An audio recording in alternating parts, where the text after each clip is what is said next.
Welcome to Powerplayers in Business and Life with Adrienne Richardson, the show where brilliant leaders in business share powerful insider secrets and strategies to succeeding in life and business. Now, here's your host, Adrienne.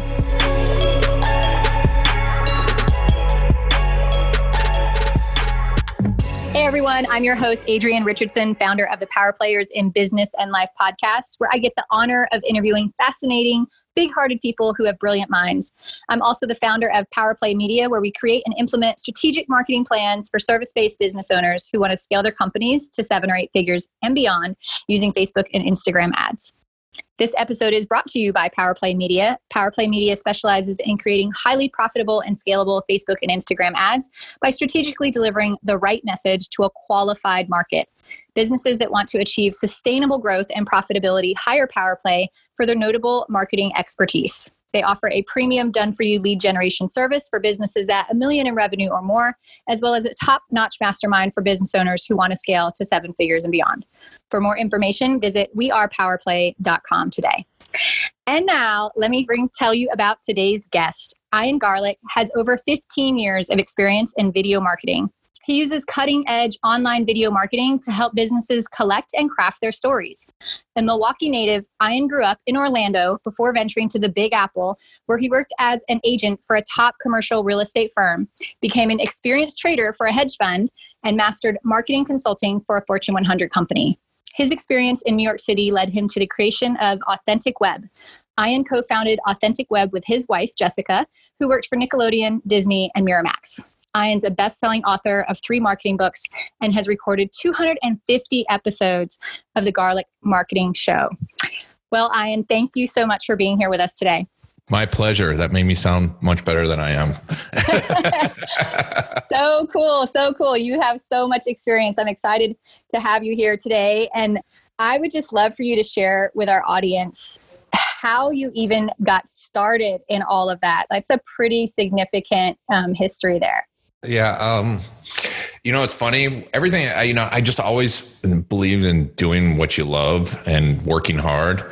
And, the second I started doing something, and I always wanted to do something big, I think everyone does, but I always would swing for the fences with everything. I mean, whatever I did. So, I moved to New York and with my wife. At a weird time, she was my girlfriend, and she was going to school, and I decided, I was a trader, and I got back into it, and I worked for a hedge fund there, and I decided I didn't like that. And, I had a history in real estate. My father was in real estate at one point, and so I'm like, well, let me get into real estate. I like commercial real estate because it's a numbers game. I'm a numbers guy.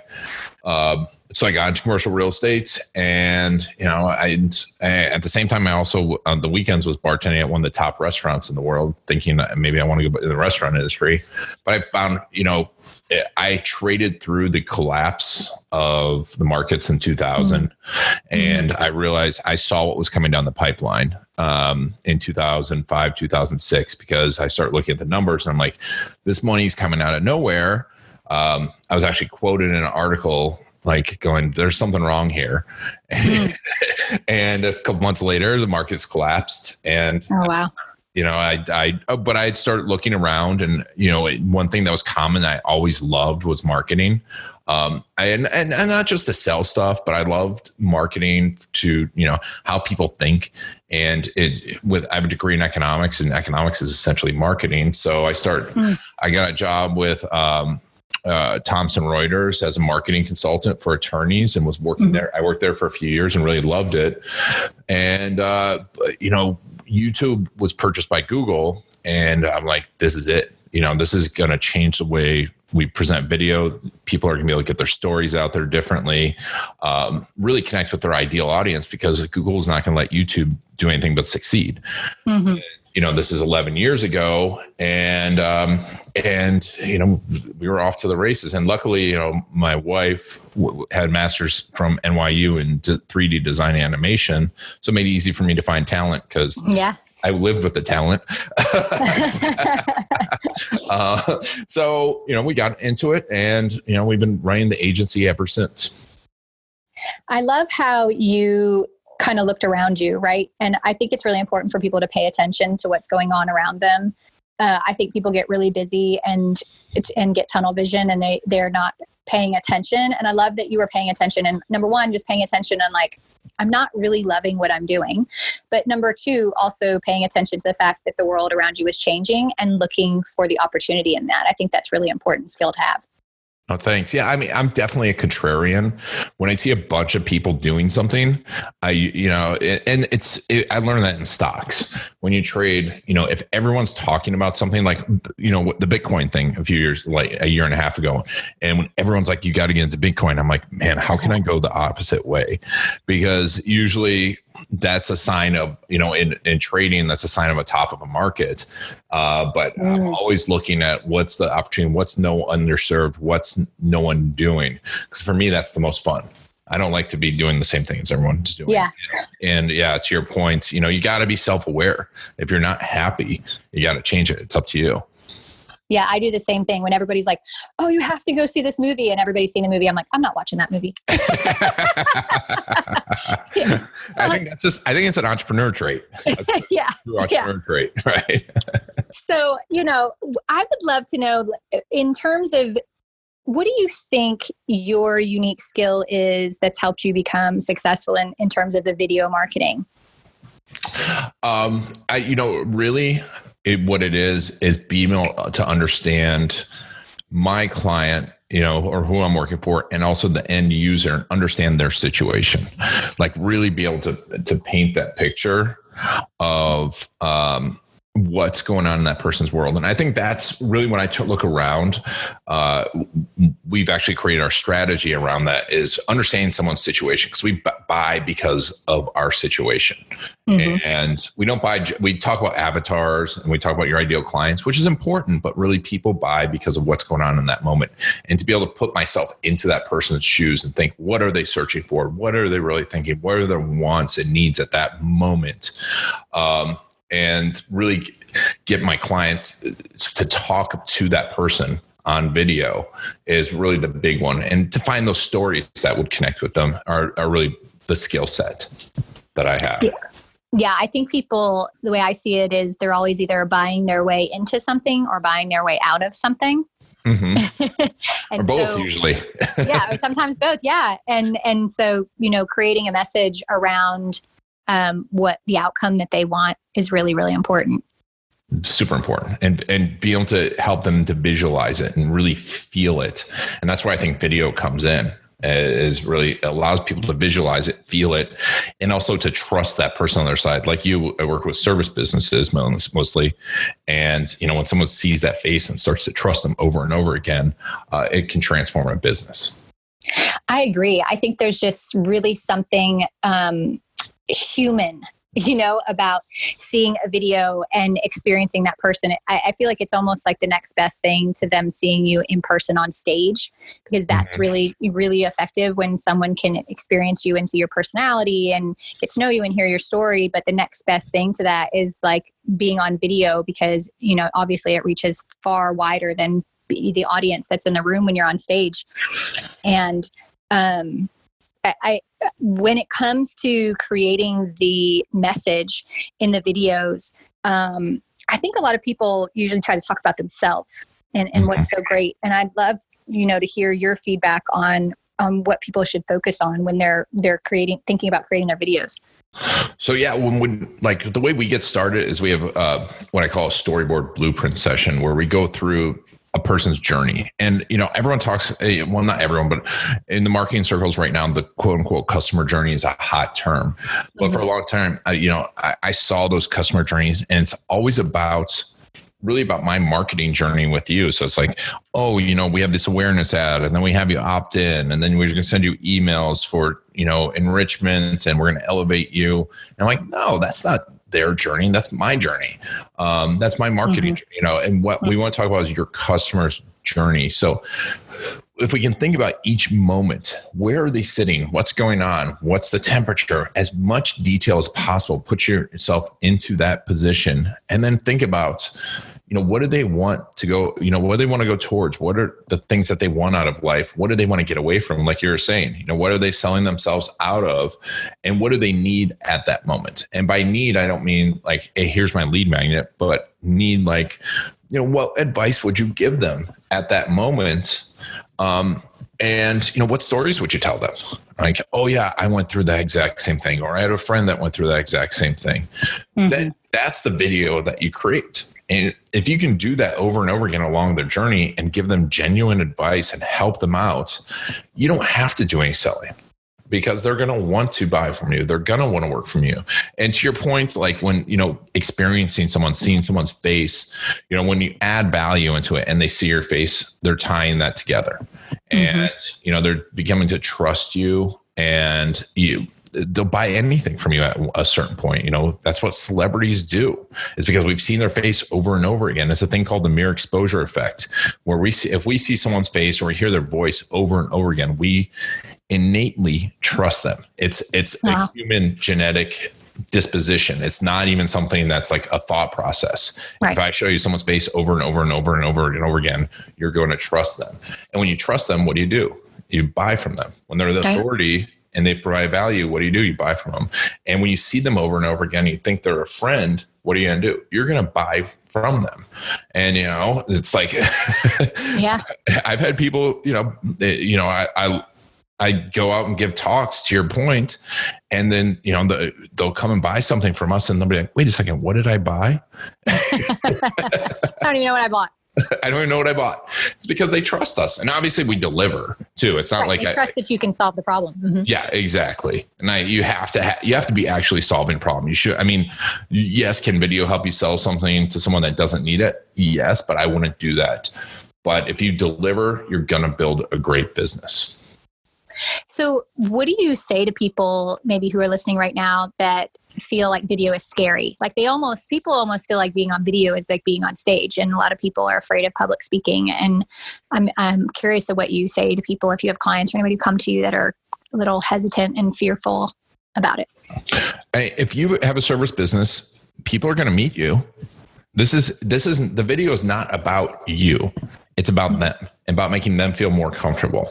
About if you provide value to them and really do, then it's about them. And if you're nervous about it, the best way to overcome being nervous about it is by doing it. And, one of my friends always says, I'm really scared to do this. That probably means I should do it.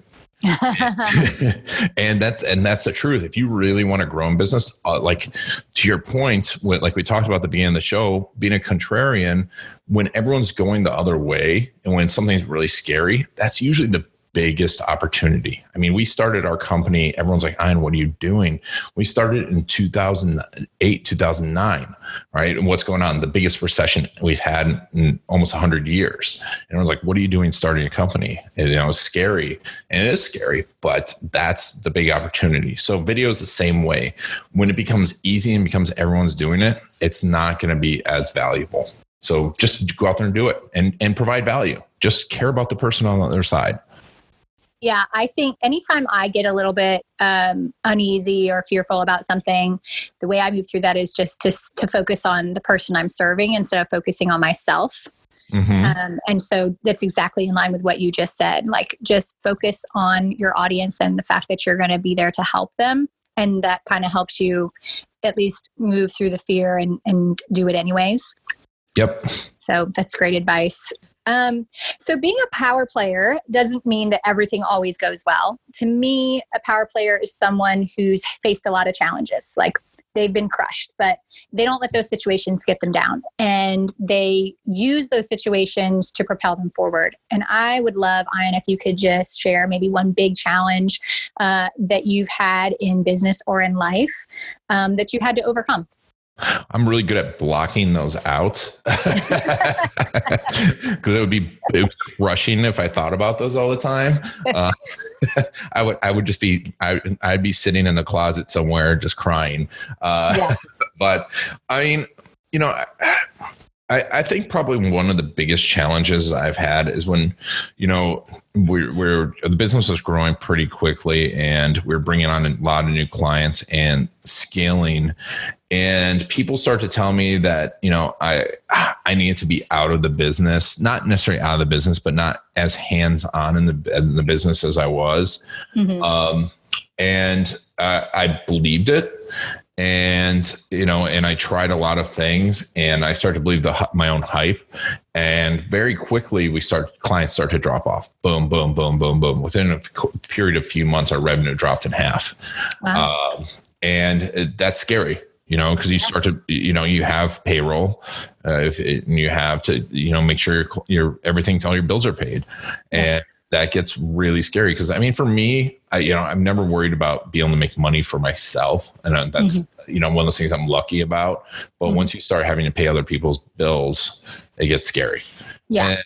And you worry about your reputation, all of that. And, that's one of those scary moments. And I just got out of it by, regrouping, figuring out what I did wrong, what I could fix, and then starting to hit singles again, trying to, not swinging for the fences and trying to get it all done at once, but going, what can I do as a little sale? What can I do as a little sale? And to a point before, helping people as much as possible, giving as much value as possible.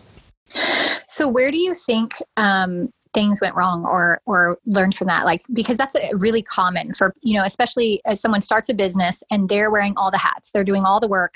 And eventually, in order to grow, you do have to start offloading some of that work. And so where do you think things went wrong in terms of you pulling back and it affecting the business in that way? I delegated a lot of stuff and I shouldn't. That was really what was my superpower, like strategy, client interviews, those types of things. I delegated a lot of.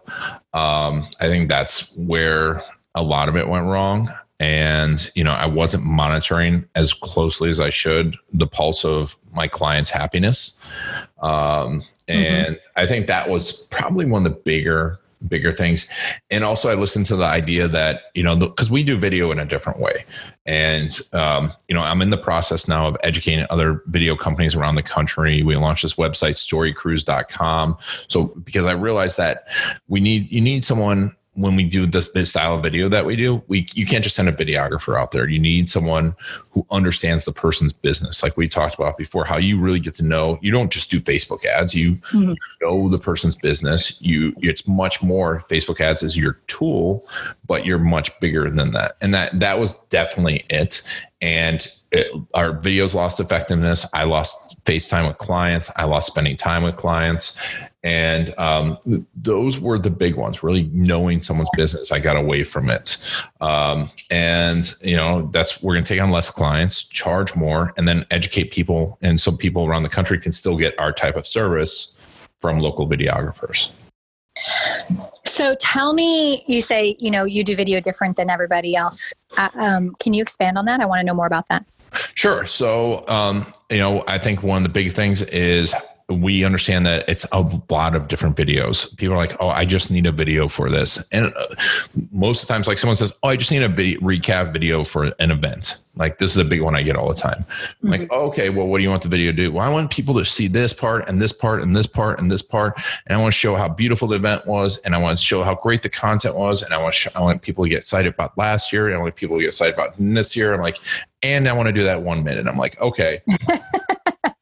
And that's not it. It's finding the story, having a goal, making sure every video has a goal. I always, the 4 questions, the who, what, why, and where, who are we talking to? Where are they in their journey? Why should they pay attention? And what do we want them to do next? Every video answers that question. And we also thinking about where platform it's on too. So, is this going to be a Facebook video? Is it going to be a YouTube video? Do we need SEO? We're thinking through all that stuff, but then also doing it in a documentary style fashion. So that's where authentic web came from, is the idea that we're getting that authenticity out of the person. So the interviewing skill is very crucial, that all this other stuff, and then you let it kind of go and you have this interview that really gets the answers out of those in an authentic way. Because, most of us, when we read scripts, our face says something different than our mouth. Yes. And so there's this disconnect. And Malcolm Gladwell's new book talks about it, but it's something we've known for a long time. And when there's this disconnect, we think people are lying. And so that's where that authenticity has to come out. But also when I'm doing these interviews and we're doing these interviews, we find out a lot more about their business and we create a lot more videos. Additionally, I always hate the word testimonials. And, often the testimonials are, you get a story about you. Adrienne's great. She, her Facebook ads are awesome. I'm like, of course you're going to put that video on your website. Right. People want to hear a story. What's your business about? What was your problem? How did you try and solve it? They want to hear that story. And so that's why I always say we make video case stories and not testimonials. So that's another differentiator. And then for the last one really is the about us. A lot of it's the second most used page on your website. People at that point want to trust you. They want to know, like, and trust you, but you can't just put your CV up there. It still has to be I always say your about us is about them still. So we're always thinking about that, coming back to that person's situation, where they're in the journey and how is it formatted to engage them, as well as still being authentic. I think that's having that holistic view is not something that you learn in film school. And most videographers have never even thought of it that way. They've learned how to make a really beautiful film that isn't necessarily engaging. Yeah. So long story.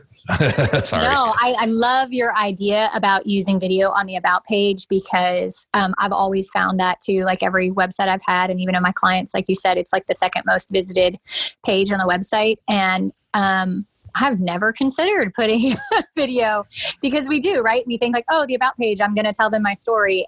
And you do want, obviously they want to know your story, but you want to tell it in a way, like you just said, that it has more to do with them.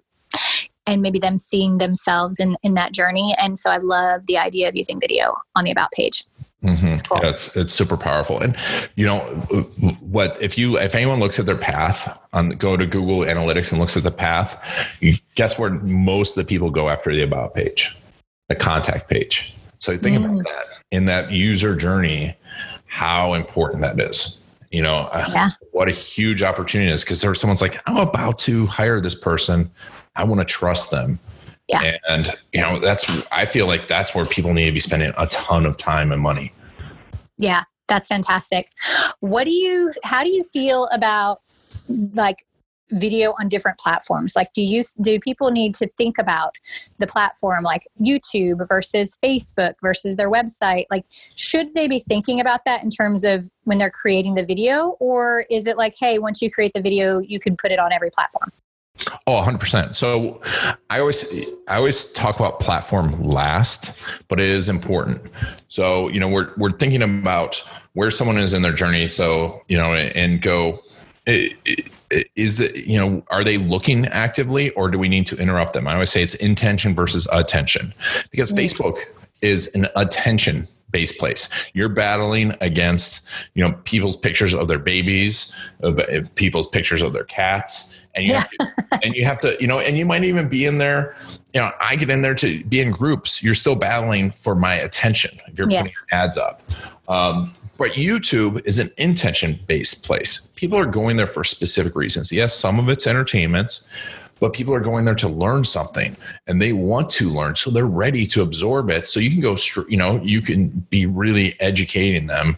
And it's search, there's a search component. So that aspect's there. And then like LinkedIn people are going there to either get jobs or to sell themselves. So they're in this business mode. So yes, it needs to be formatted a little different for LinkedIn. Additionally, as like the Facebook ad network, the video ad network allows for your video to be embedded in other places. So you kind of need to be thinking about that too, is, where is this possibly going to be showing up in someone's app? Is this video going to be showing up? I found one, it was amazing because it was perfect. It was my client's topic was directly aligned with this Wall Street Journal thing that, this Wall Street Journal article that was about Trump and something else, but it was directly aligned with the content and it looked like it was perfect for it. And, the guy's paying 10 cents a view for it versus, thousands of dollars to get into the Wall Street Journal. But you need to be thinking about where someone's going to be viewing it and how you format it, as well as where they are in their journey. So, yeah. What's your opinion on Facebook Live versus recorded video? I don't know. It depends on your audience. It really, really does, because Facebook Lives are, they were getting good reach. I'm not seeing that. You probably know better than I right now as far as the reach, but I haven't seen it get as good a reach. If you have people that have disposable time, if you're not in a B2B space, I think there's an opportunity there. And it's a good, but for me, my favorite part about Facebook Live is it's a great way to quickly test content ideas. I've done that before, where I'll just do it. A few years ago, I just kept doing Facebook Live after Facebook Live to test out which course I was going to do. Which one got the most views, the most interactions. That's one that people wanted. And I use that to test out subject lines and everything, because then you're not thinking so much about the production value. It's just like, let me test, and put out a bunch of content. Yeah. My husband and I have very differing opinions and views on Facebook Live versus video. And my husband feels like video that is professionally produced and put together creates trust automatically, or it helps because you just look like someone who's got their act together. You know what you're doing. It's professional. It's presented in a really a beautiful way that makes sense. And like you said, all of those things where it's, engaging and everything. But then there's the view, and I agree with that. But I also feel like with Facebook Live, it allows you to, it's a little bit more casual. Right. And someone feels like maybe they're sitting, I'm sitting talking to Adrienne right now and she's, in her home or whatever, there's that part of it too. And so I always think about that. Like, is it better for me to just go live and be more casual, or is it better to have a really nice, polished, produced video that looks really professional? I think in the end you need both. When someone's further down the marketing funnel and they're deciding, yes, you want those professional videos, but when you're staying in touch with past clients and you're also testing out new messaging, you can do a lot with Facebook Live to build an audience up and get in front of people, and in the end, yes, you make your first impression, but you have an opportunity then with good videos to retarget and put them in front of them over and over again once they're in your funnel. So I think it's a mixture of both. Yeah, I do too. I think though, no matter what you do, that you should make sure that you're thinking about your audience and you think through and put together kind of a strategy and a plan for the video or the Facebook Live or whatever it's going to be. Because I think too many people just kind of jump on there and ramble.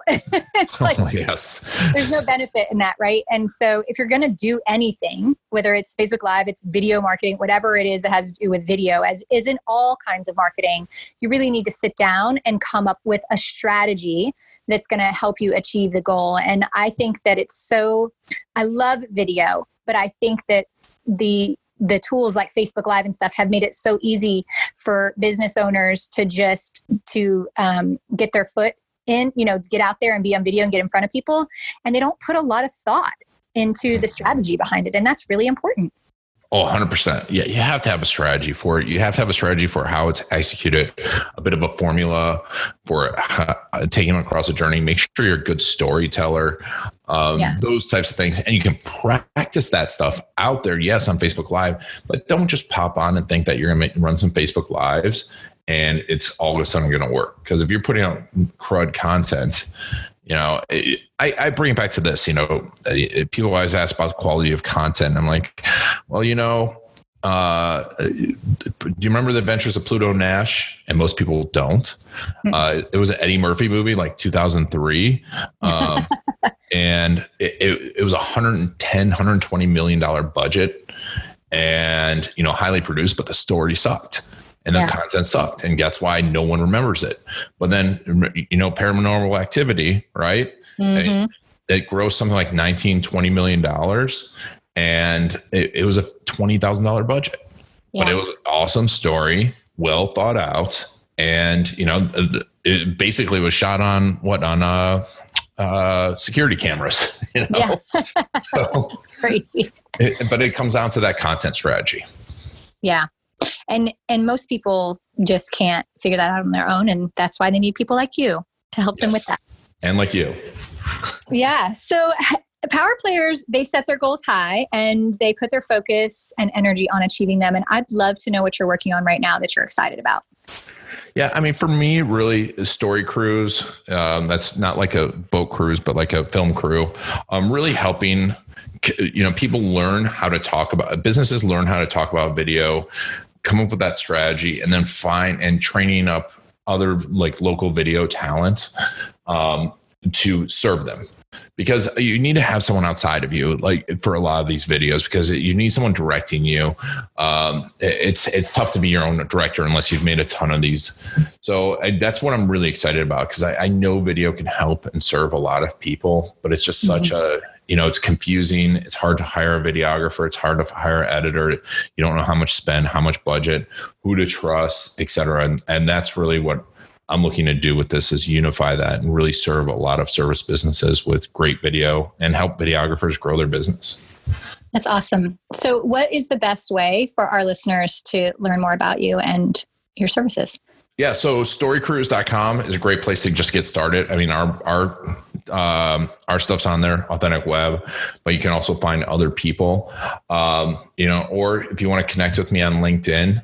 I'm one of 2 Iron Garlics in the world. I don't think the other one has a LinkedIn. So feel free to connect with me on LinkedIn. Just make sure that you let me know that you're on Adrienne's show, so I know it's not just spam.